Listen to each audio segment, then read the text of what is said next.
So, welcome back to the live, guys. As always, every Thursday afternoon, Colombia time and UK time at 7 p.m., I'm going to jump on this live. I have a topic we're going to talk about. Today, it's going to be playing out the hypothetical scenario where I have 30 days to basically lose as much body fat as possible.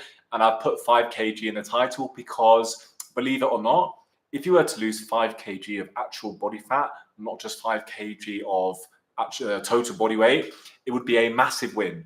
Okay.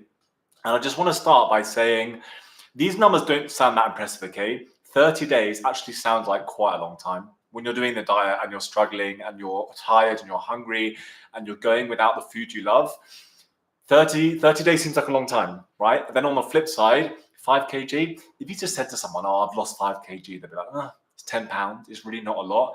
Given that most people need to lose, 10 to 15 kilos, is 5 kilos that much? No. But if you were to go to your local butcher and ask them to just plonk on the table 5 kilograms of fat, all congealed up into a ball, it would be a large amount of volume. It would be a big amount of fat dumped onto the table in front of you, okay, or on the counter. So 5 kg is a lot. And if you were to lose that in 30 days, that would be a massive bonus and a massive success. Okay, so basically, we're just going to run through it. As always, if you have any questions in the chat, just let me know, or questions about anything I've run through, and I'll answer it as soon as I can. Okay, so the first thing I do, so if I woke up tomorrow on a Friday and someone said to me 30 days to lose 5 kg body fat, the first thing I'd do is I'd just get all of my stats done. So I'd take some initial progress pictures in the bathroom, no flexing, no artificial lighting. I'll try and have it in good natural lighting. And I'll take my morning body weight. So pre-food and drink, post-bathroom, but no clothes, same scale, same tile. Like I would make it all exactly the same, and I'd get my first body weight reading, okay? Because that would be my day one. And then in day 30, I'd want to lose that 5 kilos. Yeah, it's really important to get all of your stats done on day one, because even though you don't like taking progress pictures before you start, because you're not looking that good, you're not really confident about how you look, it's really worthwhile, because further down the line, you're going to see the progress you've made. And you're going to, I wish I'd taken some progress pictures when I was 17 years old on day one. Okay, so first thing I'd do, I'd get all my stats done. And this would also give me a little bit of an impetus, a kick initially to really lock in. Because I wouldn't be happy with the pictures. They would be in unpumped, unflexed, natural lighting. So that would be a nice little motivation kick at the start, which is what I'd need. Okay. The second thing I'd do, the second immediate thing I'd do that morning is I would clear all the food, all the bad food out of my apartment, of my flat. I would either bin it, but knowing me, I don't like throwing food away, so I'd either give it to friends or just donate it. Okay, I would take it to the local charity shop or supermarket or something. I would just get rid of it. Now, I can't stress this point enough. When you're in a big calorie deficit, and we'll get onto what kind of size deficit I'll do later on in a second, you cannot have a lot of food in your flat and your house. You have to kind of keep the cupboards relatively bare, apart from the basics, okay? We've all been there before. You do a big food shop, let's say you do your weekly shop, the fridge is stocked up, the cupboards are stocked up, you have all your favorite foods there, you have loads of vegetables, loads of fruit, loads of protein sources, loads of nice little yogurts, loads of diet drinks. Because it's there and already paid for, you're just going to consume it, right? And it makes it a lot more difficult to stick to the diet if it's actually there in front of you, okay? So the first thing I do, I'll just get rid of all of that. I wouldn't throw it away. I'll just give it away, okay? That'll be the first thing I do.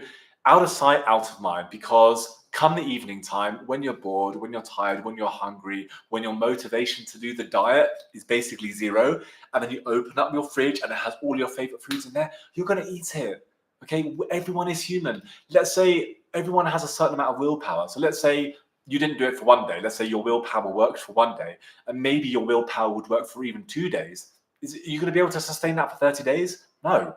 So get rid of all the bad food in your house. As a general rule of thumb, even me, if I was to show you my fridge right now, it's going to be pretty bare, okay? So don't keep that much food in the house. Obviously, it makes it difficult if you have kids. If your girlfriend, your boyfriend, your wife, your husband is a foodie, if they eat a lot and you have a lot of food in the fridge, it makes it more difficult. Yes, but that's something to bear in mind. Clear out your property of any food that's not kind of essential for meals, not snacks, meals. You can't snack on mealy type foods. No one goes into their fridge and just snacks on some 5% beef mince. But like if you have a lot of snacky foods in your flat, in your apartment or in your fridge, you're going to open a fridge and just nail it. Well, the snacky foods are easy to consume, okay? So I'll just get rid of all of that food. I would fire up MyFitnessPal and I would put myself in a big, aggressive 40 or 50% deficit to start with, at least for the first week. Why? Well, because if you're eating at maintenance, right, and then you start this program and you want to start losing body fat, any size deficit you'll do will feel difficult. Okay, you're going to be hungry. You're going to feel it towards the end of the day. When it gets to kind of 3 or 4 p.m. and you get tired, your motivation for the day is waning. If normally you were to have like a 500 calorie snack in your maintenance days, but in this diet phase, you're not going to have that snack anymore. Your body's going to expect that 500 calorie snack and it's going to be tough. Okay. So given that scenario, regardless of whether you go for a 10% deficit, 20% deficit, or a 50% deficit, you're going to be hungry and you're going to struggle. You may as well go for a big 50% deficit and get a lot of progress in that first week. What's the point in having the same amount of struggle, but only doing a 20% deficit?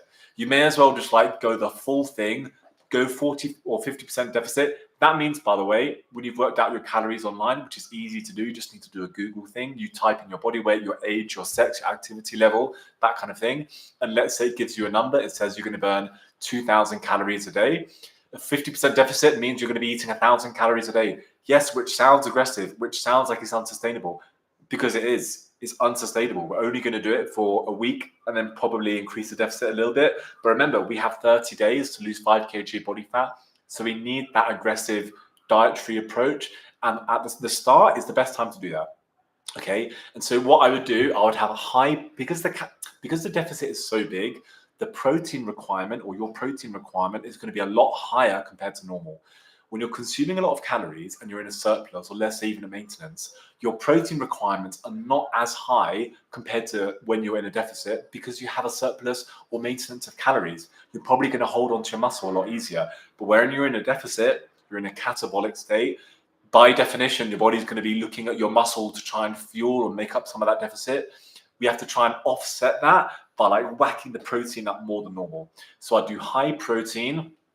It's going to be low carbs as well, obviously, because you're not going to be able to fit a lot of carbs in this 50% deficit, which I'm going to get onto in a second. But I'd have the fat super low as well. I'd have the fat, for me, I'm around 80 kilos. I'd have the fat around 40 grams a day, okay? Because fat is 9 calories per gram of dietary fat. And so it's just not a winner for aggressive diets, okay? And more or less, all of the carbs are going to come from vegetables and fruits. And I'm going to get onto that in a second. But I'm going to do 50% deficit, 50 or 40% deficit, high protein, low fat, low carbs. Okay, this is how I would set up MyFitnessPal. And I will track everything that goes into my mouth. That's not a sexual reference, by the way, on the app. Okay, right. Fifth of all, I think I'd massively increase my vegetable intake. When you're in a maintenance or when you're in a surplus, your vegetable intake, of course, is important, but it's not as important as when you're dieting, when you're in a big 50% deficit. It's a little bit like the protein thing.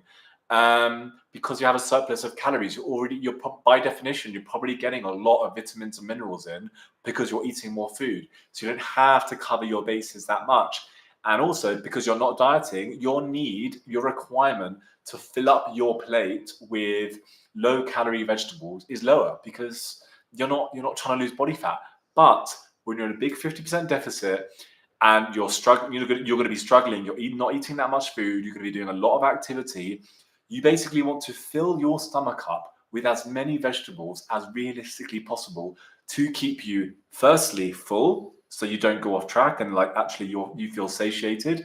Then B, so you're getting a wide variety of vitamins and minerals in. Because I'm only eating, let's say, 1,000 calories a day, I'm not actually consuming enough food to be able to get all my micronutrients in. So I need loads of vegetables. So I'd have vegetables for breakfast, lunch, and dinner. I would just go crazy on them. And with regards to fruit, I'd be going for things like apples, berries, watermelon, melon, things like that. I would stay clear of mango, bananas, because these tend to be kind kind of more calorie dense. So for a banana is 100 calories, for example, and an apple is around 70 calories. The apple takes you longer to eat. It's more satiating. You get more volume in the apple because it's full of fiber, full of water, compared to the banana. So diet, when we're talking diet mode, aggressive, 50% calorie deficit, trying to fill up your plate, fill up your stomach to make sure that you're satiated and you're not going to go off track. The apple wins hands down every single time, okay? Not to say that bananas are bad. I love bananas. I eat lots of bananas every day. But when I'm in hardcore diet mode, the bananas get pushed to the side and I go crazy for apples. By the way, watermelon is insane for dieting, okay? You can have like 500 grams of watermelon, which is a big, it's a big bowl, right? It'll be 100 calories, okay? So I'd go crazy on the vegetable intake. Sixth point, I would massively bump up my steps as much as realistically possible, okay? I wouldn't add any cardio in, mainly from a logistics perspective. I'll get onto that in a second, but with the steps, I would be doing 15 to 20,000 steps per day, and I would treat this as my cardio, and I'll basically just do this every single day. Whether that be throughout the day, just doing more walks, head out with the dog, walk up the escalator, walk to places instead of getting the bus or Ubers, that kind of thing, cool. Otherwise, if I was more stationary during the day, I would just do 1 or 2 really big long walks with the dog, or either the start of the day or end of the day. I would just get the steps in regardless, come rain, come shine. This would be my tool to just increase my activity level, okay? And a second bonus of doing lots of steps kind of comes back to the second point I said about not keeping food in the flat. It gets you out of the house. There is nothing worse that when you're dieting in the evening, you finished your calories for the day, you had dinner early, you've trained, so you're hungry, you've done your steps. Well, let's say you've done a chunk of your steps already. You don't have any food in the house, which is good, but you're hungry. You're watching TikTok, and it's just it's feeding you constant food videos. I remember this because the last time I dieted really seriously for my bodybuilding show, my phone was basically just showing the algorithm on TikTok and Instagram was just showing me cooking videos, food videos, like these chocolate brownies, this like amazing cheesecake, and I have to be watching it, salivating, watching these TikToks, okay? So when you have a high step count, it gets you out of the house. You go out in nature, you do some steps, it distracts you, okay? Distractions are good. You want to stay distracted on this program because the deficit is so big, and because it's going to be really tough after the first week or two. You basically just want to stay out of the house and stay distracted. If you have a really busy job, then that's probably great, because all you're going to focus on is your job. You're going to get your training session in. Hopefully, you're going to get your steps in as well. And you won't have that kind of boredom eating when you're just sat around at home wanting to raid your fridge every 10 minutes, okay? So I'd massively increase the steps, and I wouldn't do any cardio, okay? The main reason I would not do any cardio is from a logistics standpoint. I'll be doing 5 to 6 training sessions per week. I'd be doing, let's say, upper body, lower body, push, pull, that kind of thing. Everything between 8 to 10 reps. I wouldn't bump the reps up too much. I wouldn't view my training sessions as like a way to burn extra calories. I wouldn't be in the gym thinking, right, okay, I'm going to do some high reps now because I'm going to burn more energy and it's going to do all that. So no. I'm going to use the steps for my calorie burn as a part of the calorie burn. The diet, basically me not stuffing my face and me not eating, is going to do the lion's share portion of creating the deficit. And with regards to the training, even though my goal is to lose 5 kilos in 30 days, I still want to look good. I still want to have muscle. I still want to get a nice pump. And so I'm going to train hard in the 8 to 10 or 12 rep range, and I'm going to train to build muscle. I'm going to keep my training program the same as it is now. I'm not going to go crazy with supersets or combination exercises. I'm going to do the basics properly, time under tension, good technique, squeezing the muscle, all of that good stuff. And I'm going to keep the training separate from the whole fat loss, losing 5 kg goal thing. Okay. So I'm getting to the gym 5 or 6 times a week. The reason I'm not going to do cardio is because I do not want to go back to the gym to do the cardio, because then I'll be going to the gym twice a day. And don't laugh, but I'll be doing 2 lots of laundry, because if you go to the gym, do your weight training in the morning, you come back, you have a shower, you get changed, you do your day thing. When you go back to the gym and you come back, you have to get changed again. So you're basically going through 2 lots of gym clothes, and it's just logistically not going to happen. And it will probably tire you out as well, honestly. The reason why the steps are so good is because assuming it's not dark and rainy for the whole 30 days, you can get out in nature, it distracts you, you can get out in the real world, out of the environment. If you're just doing your steps in the gym via cardio, you're spending 3 hours in the gym every day because you're spending an hour and a half in the morning doing your weight training session, an hour and a half in the evening doing your cardio session. I say an hour and a half because let's say there's a little bit of dead time either time of your training session, isn't there? It's not like the moment you step foot in the gym, you start your workout. You walk to the changing room, you go to the toilet, you get changed, or blah blah blah blah. And so I would soon just get bored of being in the gym for 3 hours a day. Okay, and it would probably eat into my energy levels because if you're in the gym in a hard-working environment, it is going to be tempting when you're doing your cardio to push yourself physically. It's almost impossible to push yourself physically when you are taking your dog for a walk in the city or in the garden or in a park. How does that, what does that even look like? I've never seen someone physically pushing themselves when they're just like out walking the dog in Menage or London or walking around Kensington Gardens. Never. Whereas, like, I have done that myself. I've gone into the gym. I've said to myself, okay, I'm just going to do a light 30-minute jog. The jog turns into a run. The run turns into an incline run. I've done 30 minutes. I'm like, right, I've burned 100 calories. I might as well do another 5 minutes. And it just turns into a full-blown training session. And then obviously that just eats away into my recovery and the whole balance of like having enough energy to train with the cardio just at a certain level just gets thrown out of whack. Like the cardio gets pushed up intensity too much, meaning the next day the training session sucks, and then you just start a vicious cycle of blah, blah, blah, blah. It's easier just to separate them, be like, right, I'm going to train hard AF in the gym to build muscle, to maintain my muscle, to like get stronger, get a pump on, like really smash it. And then like outside, I'm burning energy. I'm taking my dog for a walk. I'm doing nice relaxing walks. I'm in nature. I'm getting some sunlight into my eyeballs, which I don't know why I said it like that, which is really important for general circadian rhythm, all of that. Okay. So I'm going to keep the cardio and the weight training completely separate. Okay. And the next one, this is an interesting one. I wouldn't eat late at night. And I'll explain to you why. When you're really dieting hard properly, like you're in a big deficit, you're sticking to it, it's a genuine deficit. You're not kind of kidding yourself by saying like, oh, I'm in like a 40% deficit, but the reality is actually you're at maintenance and you're just messing around. I'm talking like you're genuinely doing it properly. The morning's not going to be an issue just because you're going to be smashing the coffees. That's another thing, by the way. I'm going to be smashing the coffees in the morning and I'm going to stop drinking coffee around 11 or 12 p.m. a.m. Sorry, not p.m. obviously. So and caffeine is an appetite suppressant. So the caffeine is going to be killing my appetite in the morning when I'm going to be busy, I'm going to be working, I'm going to be training, blah, blah, blah, blah, blah. So I'm not really going to be thinking about food too much in the morning. So from when I wake up to around lunchtime, smashing the coffee, high caffeine, blah, blah, blah. The morning's going to be good. The afternoon is going to be, early afternoon is going to be okay as well because I'm going to have my lunch, I'm going to have my vegetables, blah, blah, blah, blah, blah. It's kind of mid-afternoon to late evening, which is the danger zone because I'm no longer going to be caffeinated. So I'm going to have lost the appetite suppressant from that. The day is going to kind of slow down a little bit from my work in the morning, meaning that I'm going to be more focused on food. I'm going to be a little bit more bored. I'm going to hit that mid-afternoon slump when everyone gets tired. You feel like taking a nap. You feel like having 5 Kit Kat Chunkies and like a can of like Coke or whatever just to keep you going. I will have trained obviously in the morning because I normally train in the morning. So I'm going to have burnt energy from that. So later on in the afternoon, I'm going to kind of feel more hungry. And so I'll probably have my dinner early. I'll probably have my dinner, if I can, around 5 p.m., 5 or 6 p.m. at the latest, because that's just going to be my danger zone for food. So I want to kind of kick that in the bud.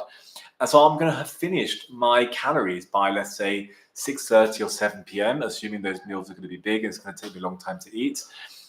Meaning that from kind of 6:30 or 7 p.m. onwards, I'll have finished my calories. I'm probably still going to be hungry.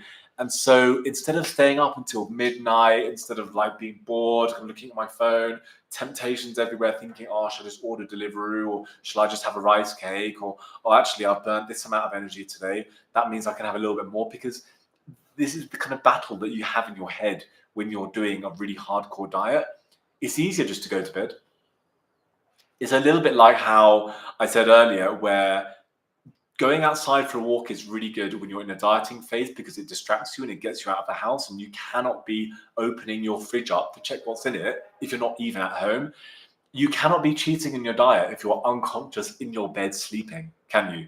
So just the danger zone, you've just eliminated the danger zone. So I wouldn't eat late at night. And also, you know what? Initially, when we want to get those early wins, eating early at the evening time and then weighing myself the next day, if you have a really big gap here, it means that your weigh-in the next day is going to be artificially lower, which is, pardon me, it's not going to help the fat loss. It's not going to make you lose any more weight, but it's going to be good for this, okay? Because it's a mental battle. Once you've got the plan set up, the whole battle just in your head. And if you can just get those early wins, like in the first week, if you can lose 2 kilos in the first week, brilliant. I mean, in the first week, you've lost 2 kilos. It means in the next 3.5 weeks, you've only got to lose 3. It feels like you're cruising. The pressure's taken off. Assuming you're not one of those people where the pressure comes off and you just like completely crumble.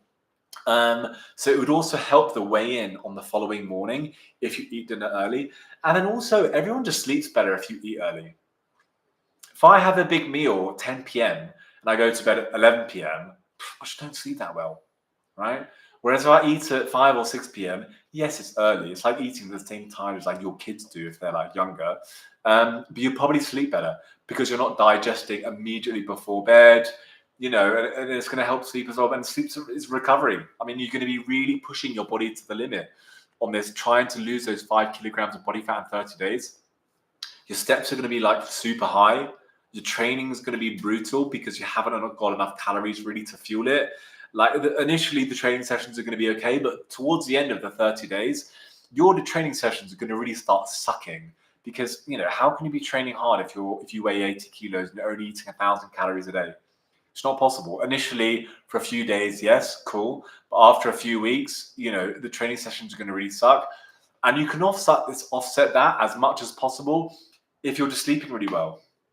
If you're getting like really good, solid 7 or 8 hours of sleep per night, it's going to really help your performance and help to mitigate the massive performance drop-off that you'll probably experience. And then also eating early is going to help the diet adherence because you're going to be in bed. You're not going to be awake to be thinking about chocolate brownie TikToks and how you want to buy them and everything. And so that's going to be a really beneficial thing to do. And so I reckon if I was to do all of these steps over the course of those 30 days, I would end up losing that 5 kg of body fat. And that's a good amount of body fat.